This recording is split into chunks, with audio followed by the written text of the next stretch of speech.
Good morning, ladies and gentlemen. This is the Wookiee for the Bigfooty podcast. I'm here with the prosecutor, Hello. and together we're interviewing Renee from the Central Blues from the Ontario Australian Football League. Good morning, Renee. Hi. Renee has been the subject of some. Sorry, Pros. Renee has been the subject of relatively big thread on our forums, and so we thought we'd get her on to talk about a bit of her career and her how she got into the game. And prosecutor's got some questions. That I certainly do. Renee, you're sort of in what has been a really damaging year for Australian rules football with drug scandals and the like, and, well, dwarf burning scandals yesterday. I'm not sure if you actually heard about that. But you really are one of the feel-good stories for football fans this year. So I guess to start off with, would you like to tell us a bit about yourself? Sure. I guess mostly you're interested in finding out how I got into AFL. Oh, definitely. Yeah, it's kind of an interesting story. Back in high school, so around grade 7, which is like when we were 12, 13, a couple Aussies actually came to our school and ran a few gym classes for us and showed us the game of footy. I never really thought much about it because I was more into swimming, running, all those individual sports. But a few years later, I was looking for something to do in the summer. I just, didn't have a job, had so much spare time. And I found this guy called Bruce off the internet who wanted to start a women's team in Toronto, and that's how it all got started, really. All right, and you play in the AFL Ontario League. Can you tell us a bit about that? How does that set up, and how does that go about recruiting players? Sure. So the AFL League, Ontario League, is probably like the biggest organized league outside of Australia.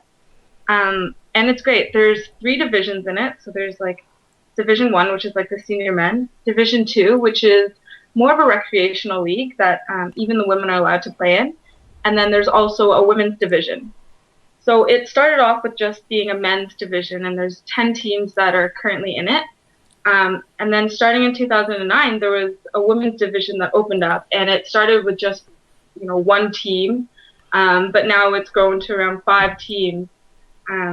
So it's great. There's a competition that runs out throughout the whole summer, and it's about, I would say about 12 rounds with a couple holidays in there. And yeah, it's a great season. You get regular games for the men and the women. So it's fantastic. So is this 18 a side or 14 a side, or how many a side, Renee? So for the men's first division, it's 18 a side. But for the women's, it tends to have lower numbers just because we don't have that many women playing in every single team. So I would say lately we've been doing like 12s to 14, which is still pretty good. So it's like a rectangular field, like you use a hockey field or or like an American Canadian football field, or you played on an oval? We're actually lucky enough to have an oval with permanent posts that are put in. So that's where most of our games are. There are some times where we have to go to different locations where we end up using like soccer fields or rectangular fields, but the main one we use is an oval, which is fantastic. Nice. Yep. Now you play for the Central Blues, which is, from what I understand, is a downtown-based Toronto team. Yep. Yep. Could you tell us a bit more about that and what the Central Blues is all about, and what their history is like? Sure, absolutely. So the Blues,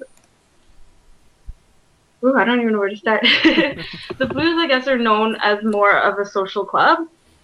We really like to go out and play and all that, but we also have like a really good social backing. So we'll all, just hang out on the sides. We all have a lot of social events that run all throughout the year.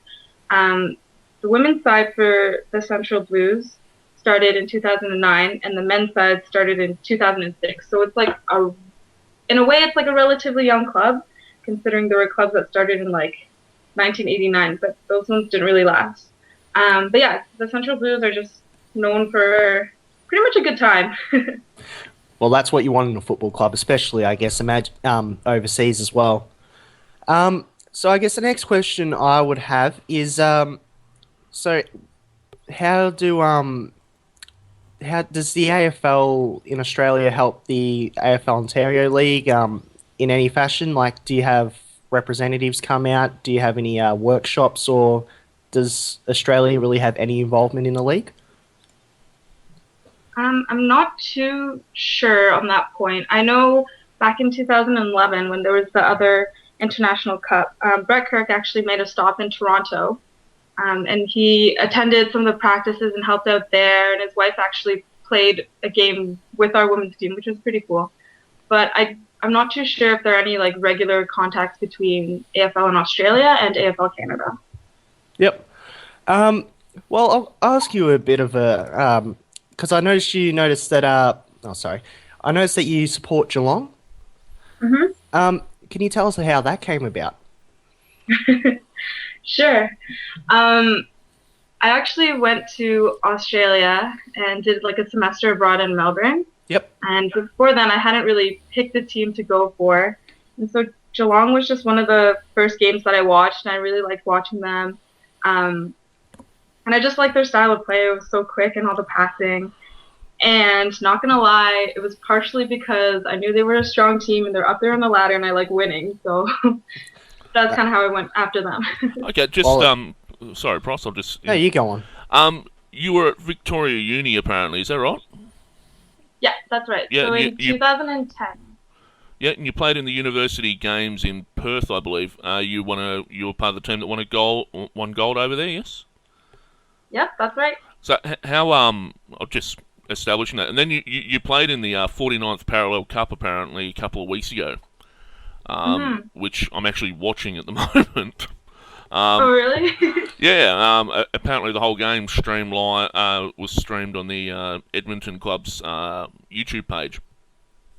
But how like you played America and you won this game in particular 85 points. They kicked a point. You guys kicked 86 of them.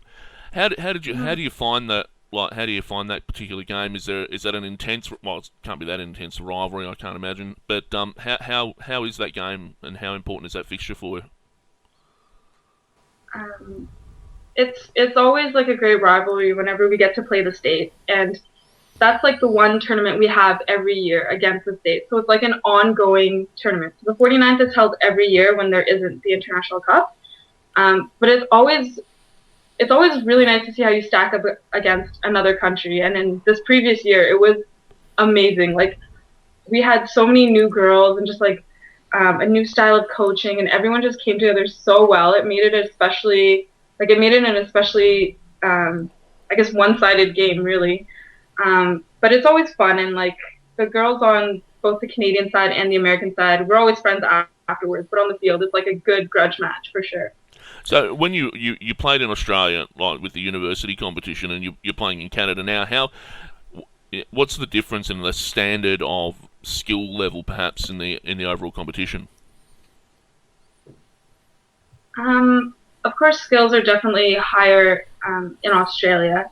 I think in Canada we kind of fall into a scrappier kind of game. Like girls are more into chasing the ball, and we all end up clustering just because we don't have that same like discipline when it comes to knowing your positions and kind of like giving the ball space to actually move around. We really like to just run on in there. And I know if you ask some of the umps that actually like help out with the game, they always just like blow the whistle whenever we're all crowded in the ball, and sometimes they even count out. They're like, let's see, we have 1, 2, 3, 4, 10 girls all within like 5 meters of the ball. That's probably the main difference. We just like to go for it. Pross? Yep. So you mentioned that you like playing against international sides, and obviously you have the sort of annual fixture against the US. Outside the International Cup, though, do you have any other like Canadian tours or anything like that against other nations? No, the Canadian team generally only plays that one tournament every year.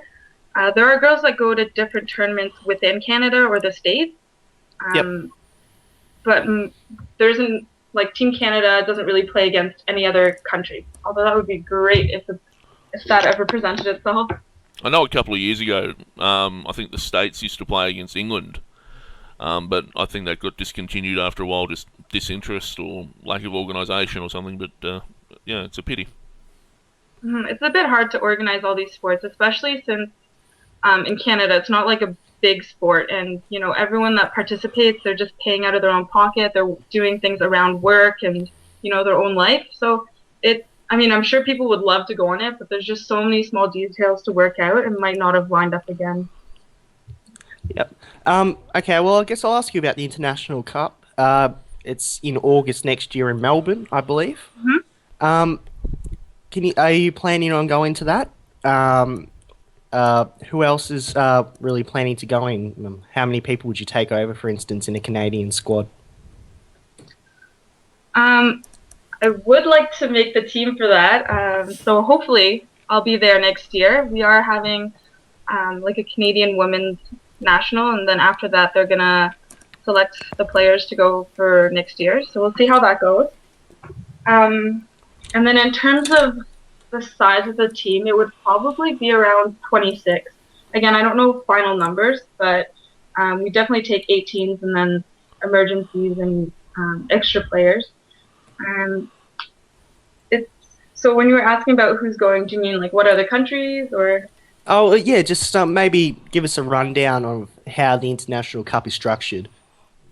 Sure. So there are a very large number of teams that participate throughout the world, which is awesome. On the men's side, I'm not sure about the numbers, but I believe it was up in the high teens.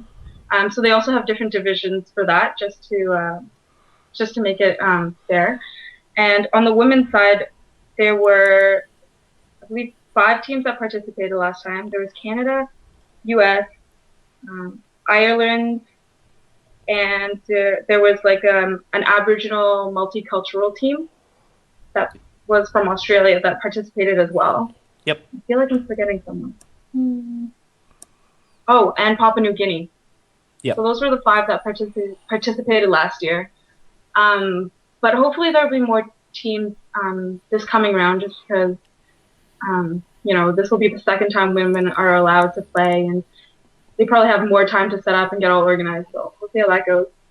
But how it works basically is like a 3-week-long tournament, and you get to play with all these other teams. But they also do different things, like they'll take you around and they'll show you like the MCG and kind of give you a bit of an experience as well. Beautiful. I guess also the elephant in the room is the genuine health competition. Now, Bigfooty has really rallied to your cause. Are you any the wiser to the final decision on that?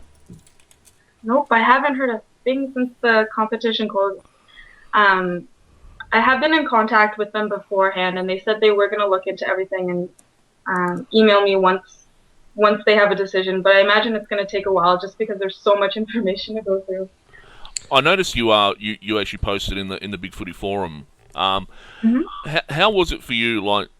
Because we found out about it via some posts that other people had made on the Genuine Health site itself, and it came to us from people that had seen that. How was it for you to find out that like the biggest footy forum in the country in Australia was like just 100% behind you? Like it was something that we hadn't seen in a long time on Bigfooty. Honestly, I was just so shocked. I couldn't believe it had like made it onto the forum, and I was so impressed that people wanted to help out and were happy to vote for me, even though I hadn't written a personal appeal and they've never met me, and I'm over in some country across the world.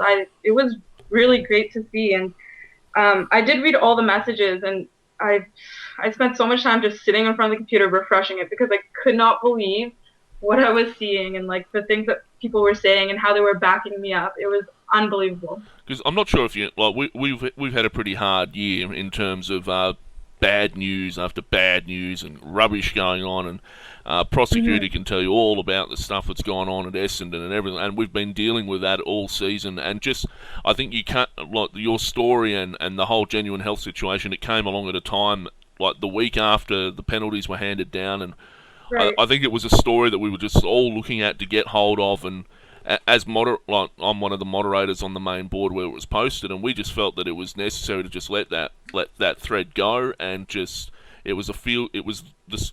I mean, I refer to it as the thread that we needed and the one that we probably deserved, but it's it was just a really feel good story, and like just there was not a negative.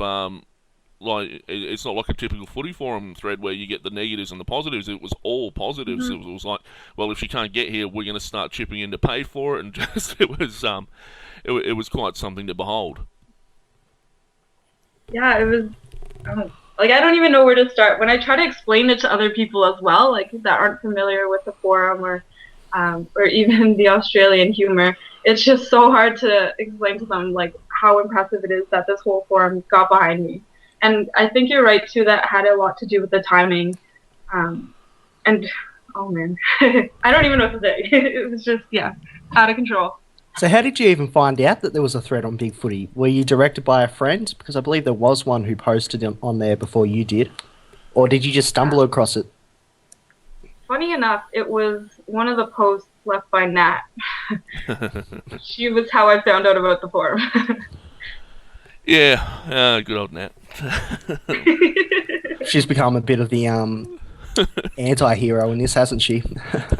Absolutely. And you know what? I wouldn't have even known that her and Melissa were related if she hadn't been messaging me on Facebook. That's the only way I found out. I guess the other question is as well, do you know much about barrel racing? Oh, barrel racing. Oh, we love barrel racing down here now. I've actually gone to the Calgary Stampede and I've seen a barrel race. All 350 million of you? It was so hot and crowded there, man. Barely see it. I still maintain that I don't know what barrel racing is, so... I liked all the guesses, though. They were really good. I don't understand it myself. But anyway. Alright, do you have any other questions there, Wookie? No, look, it's good to talk to someone in overseas. Like, how is Australian football looked at where you're from, Renee? Like, I would say everyone's pretty surprised to hear that it's here, but at the same time, it's looked at with great interest, and people are really interested in finding out more about it. It seems like such an exotic sport here, right? Like you have 4 goalposts, and you bounce the ball, and you tackle people, but don't wear helmets. Like people find it really interesting, and it's really, in some ways it's easier to draw people in the sport because it's so different, but in other ways they're also scared of it being too physical, and they've heard the bad stories about it. Yeah. But I would say overall it's a pretty positive thing, and it's definitely a growing sport as well. There's always new recruits. People from different sports will come in and join. People younger girls and boys as well. We have 15-year-olds playing in the league, which is really cool. Just and I think my last question, Mike Pike is a Canadian a former Canadian rugby union player now playing for the Sydney Swans, and he won a premiership last year. Do you know much about him? Do you know anything about him? Pretty much what you said. I think he was also the first Canadian to win a premiership. He may have been the first Canadian to play Australian football in Australia at the highest level, but yeah. So I believe the Division 2 trophy's named after him, isn't it? Good question. I guess I should know that. That's all right. We'll edit that out for you. So Mike Pike, not a really big, not as big a story over there as we'd have hoped from the AFL perspective. He definitely, we all know who Mike Pike is for sure, and he's written a message for us in our last 49th Parallel Cup, in the program. He wrote a little something there. Everybody knows who he is in Canada, I guess. I just don't know all the details about him. No, that's okay. I just wondered, what kind of impression had been left by him actually playing, whether him playing in a premiership had actually done anything. Because there was an article in one of the papers the other day in Australia that was basically saying that this was going to be a big thing for football in Canada, but perhaps not as big as the article may have made out to be. Having said that, Australians like to latch on to any sort of story we can get to. So we have obviously we have a few Irish recruits who come over. We have Mike Pike obviously with his Canadian roots, and we also have the American basketballer, right? yeah, Eric Wallace. Yeah. He was rookie listed by North Melbourne. Another So one. we like to cling to these stories. So it's just whether they make such an impact overseas as certain people over here would like to make us believe. Probably lesser so, but I could see it increasing in the future. Well, that's good. Alrighty. So no further questions, Wookie? I can't think of anything off the top of my head. You got anything you want to say further, Renee? Like just any comments, queries, questions? I guess in general, just thanks for the whole Bigfooty forum getting behind me. And yeah, that's pretty much it. Big thank you. I think it really is our pleasure to be able to support someone, especially since, like, to date, it hasn't really cost anyone anything to show that support either. And I think we thought we'd get you on today just so we could actually let the people hear what you're about, what they've got behind. And I think whatever happens with this genuine health competition, I don't think it's the last we're going to hear from you. And Exactly. I think Bigfooty and or the AFL will get behind you should Genuine Health come back in the negative in the competition. Look, I know if Genuine Health fail on your front, it's not going to be because you didn't have the support of the Bigfooty Forum, and I know that there's a number of people on Bigfooty that have offered to contribute towards the cost of getting you here, and we might take a look at that later on if that needs to eventuate. But it's been great having you on, Renee. Thanks very much for coming in. It's been a pleasure, thank Renee. you. What time is it over there? 7:25 p.m. Oh, that's not too bad. It's like 9 in the No, morning. not at all. It's like 9:30 in the morning here. So, excellent. All right, Pros, you done? I'm done. Thank you for that, Renee. That was great. No worries. Thanks a lot, guys. I'm guaranteed I will find a way there next year and hopefully meet up with you all or something. I'm sure we'll be wanting to talk to you when you come down next time. Guys, this has been the Wookiee Prosecutor talking to Renee from the Central Blues Football Club in Canada, and she's been a pleasure to have on this morning. Thanks very much, guys. Thanks a lot, guys. All right.